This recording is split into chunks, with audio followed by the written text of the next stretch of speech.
Good morning to you. Mark Sudduth, HurricaneTrack.com, here with your Hurricane Pro and HD video blog for Sunday, the 13th of October, 2013. Atlantic Basin quieting down now as we have gone well past the peak of the Atlantic hurricane season. And this area we were watching, 98L, really losing its punch now, down to 10% chance for development. If we look at a satellite loop from this morning, the visible satellite shot of a good deal of the Atlantic Basin, you can tell that indeed it is succumbing to very strong upper level winds, carving out quite a strong swath of winds here in the deep tropics. This has no chance now, well, 10%, technically speaking. Strong upper level winds tearing it apart, more strong upper level winds coming out of the south-southwest to the west across the Caribbean. The Gulf of Mexico and the Northwest Caribbean about the only areas that could support development right now, but there's probably too much dry air in place. In fact, let's look at the water vapor, just a still image, and yep, you can see that. Lots and lots of dry air over the Gulf and Caribbean, and then you've got these strong jets of upper level winds cutting across elsewhere, so the tropics are, for all intents and purposes, in the Atlantic Basin anyway, closed for business.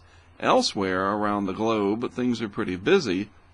We have Tropical Storm Octave here in the eastern Pacific, and if we look at a zoomed-in shot of its track map, you can see it'll move off to the northwest, recurve ahead of a trough over the eastern Pacific, and make its way into the Baja Peninsula as a remnant low, most likely. Water temperatures up this way a little too cool for it to come inland as anything more than a depression, maybe a weak tropical storm, but mainly just a moisture provider for that area. But that rain could be heavy, so as always, keep that in mind. Here's the dwindling invest in the Atlantic.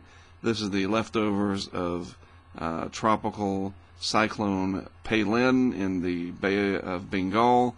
This is Typhoon Nari, Nari. One day I'll learn the pronunciations for all global tropical cyclones, but probably not today. But this typhoon going into Vietnam as a weakening typhoon down to Category 1. By the time it reaches Vietnam, be a big rainmaker there as well. Look at that, right along 15 degrees north latitude. So that is down deep in the tropics. I mean, that's down there. Very, very tropical in nature anyway across this region. You can imagine what that must be like. You know, something at 15 degrees north latitude would be the equivalent of coming across the Lesser Antilles, for example, right through the Leeward and Windward Islands. Very tropical. And then we have another typhoon, Wipa, however you say it, out here in the western Pacific. This will be headed to the northwest and also recurving ahead of a trough, and may go by pretty close to Tokyo and parts of central Japan. We will watch that in the coming days. We'll talk more about that, especially in tomorrow's update as we get another day of model data coming in.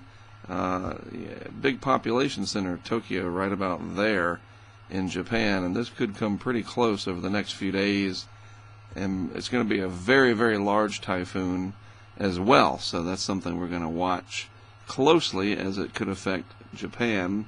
But nothing brewing in the Atlantic Basin. Things are nice and quiet, probably going to remain that way for the next week to 10 days, and we are getting closer and closer to just about closing everything out for the season. Yes, we still have to get through the month of November. Hurricane season is 6 months long, but conditions simply not favoring development in the Atlantic. But you never say never, and we wait until the last day before we say that is all, folks. All right? But things are looking really good. Have a great rest of your Sunday. That is it from me for today. Again, I am Mark Sudduth for HurricaneTrack.com. Always a privilege to produce these videos for you on Hurricane Pro and HD. I'll talk to you again tomorrow.